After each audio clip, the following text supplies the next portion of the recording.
Listen, stop whatever you're doing for a second because what I'm about to tell you might make you drop your phone. Unplug your Wi-Fi and rethink every positive vibes only. Quote, you've ever double tapped on Instagram? Tell me why.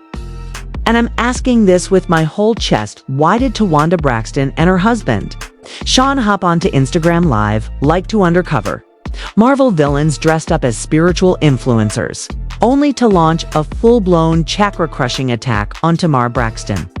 No, seriously, was Mercury in retrograde that night? Or was this just pure, unfiltered chaos streaming in 108 OPHD? Because the moment that live started, the internet did what it always does when the Braxton family decides to get messy. It grabbed popcorn. It paused every responsibility. And it pulled out the receipts folder from 2011. And, baby, the receipts were receding. Who knew the high vibration couple would break character this fast? Who knew the sage would burn out before the truth burned in?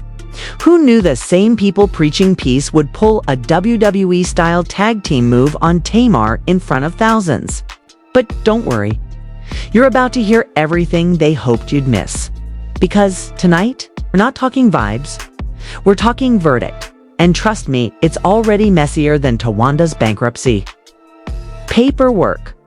When this scandal first resurfaced, everyone thought it was just another chaotic Braxton moment. But the energy of this situation felt different, heavier, almost theatrical in the way it unfolded.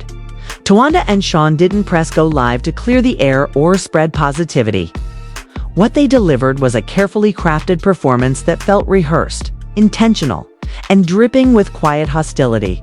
The kind of hostility that hides behind polite words but cuts the deepest the moment they appeared on screen. Anyone who has followed this family could sense the tension tucked behind their smiles.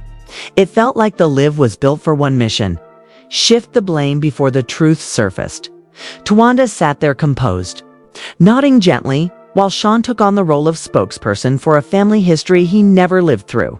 He spoke loudly about vibrations and energies, climbing onto a moral high ground that only works when you ignore the last decade of the Braxton family's public drama. Viewers who knew the backstory recognized the pattern instantly. Every time conflict appears, the attention somehow drifts back to Tamar, whether she's present or completely silent. It's a pattern that started in the earliest episodes of the reality show, where she was often portrayed as dramatic or difficult without showing the emotional weight she'd been carrying for years. So, when Towanda and Shaun hinted toward darkness and negative spirits they could no longer entertain, it was obvious who they were implying. They didn't have to say her name. Everyone already knew. What made the live even more suspicious was the timing. According to sources who claimed to be close to the situation, the live wasn't a random moment or a spontaneous spiritual talk. It was allegedly planned days in advance, with discussions about controlling the narrative and soft-launching accusations before any real context or receipts could come out from Tamar's side. One insider described it as an attempt to warm the public up to the idea that Tamar was the problem, so that if any financial revelations surfaced, they would seem exaggerated. And when you consider the long financial history between the sisters, it becomes even more interesting. People remember the phone bills Tamar covered, the loans she stepped in to pay, the credit card charges she absorbed, the down payment situation that created years of quiet resentment. Every time there was financial trouble, Tamar was the one who stepped up quietly, privately, and without acknowledgement. And now that same person was being framed as the root of negativity. The contradiction was loud enough for the whole internet to hear. And as more people watched Towanda and Shaun speak, they began to wonder what was being tucked behind all that spiritual talk and why they felt the need to go live with such urgency as the live spread.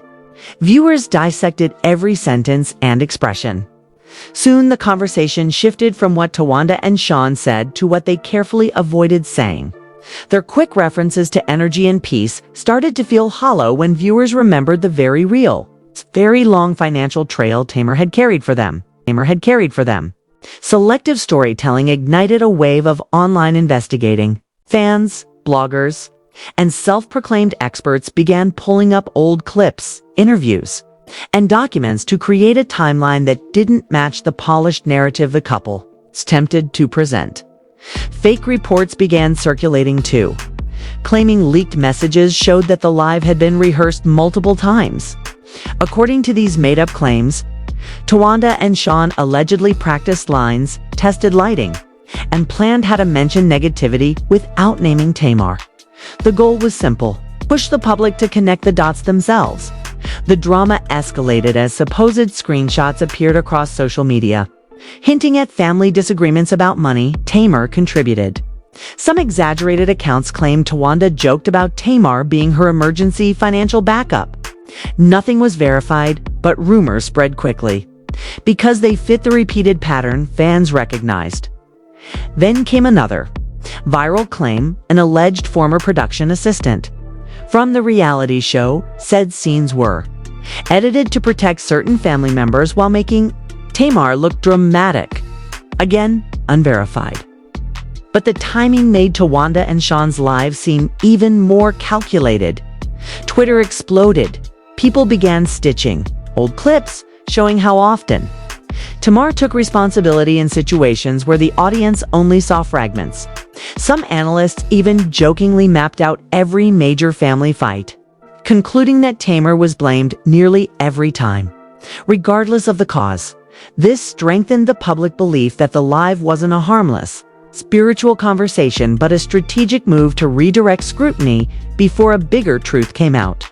And as more imaginary sources emerged, the narrative became even more chaotic.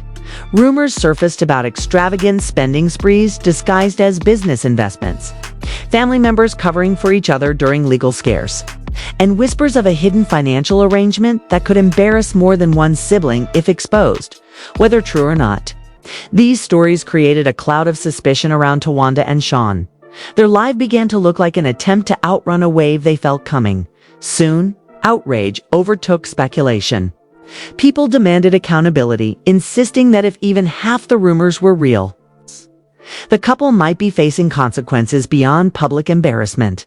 Some predicted that if investigators ever dug into the financial inconsistencies mentioned online, Towanda and Shaun might find themselves answering uncomfortable questions about long-standing debts, hidden favors, and using Tamar as a financial safety net. Others argued that networks might begin distancing themselves if the controversy kept escalating. Meanwhile, some believed lawyers within the Braxton circle might already be reviewing old agreements and financial exchanges in case Tamar chose to pursue action. Given the whispers that she covered expenses never acknowledged or repaid, social media took things to melodramatic extremes. Imagining resignations from charity boards, sudden investigations into family finances, and producers holding emergency meetings to protect the Braxton brand. The story grew heavier with every rumor, every resurfaced clip, and every comment hinting at deeper fractures within the family. And through all of this, Tamar stayed quiet. Her silence only intensified curiosity. Some said she was choosing peace. Others believed she was gathering receipts. Either way, her quietness made Towanda and Shaun's live feel reactionary, like they were trying to shape the story before she said a single word by the end. The public agreed on one thing: this saga is far from over. The truth, dramatic, messy, exaggerated, or real, is getting closer to the surface, and the consequences, whether emotional or reputational, will eventually make themselves known. So now we wait. Which truth rises? Which story collapses? Which receipts finally break this silence? Who will the world believe when the dust finally settles? If you want every update the moment it drops, the next leak, the next twist, the next shockwave, make sure you're subscribed to BuzzVault. Drop your thoughts below. Tell me whose side you're on, and stay locked in because the truth is only getting louder.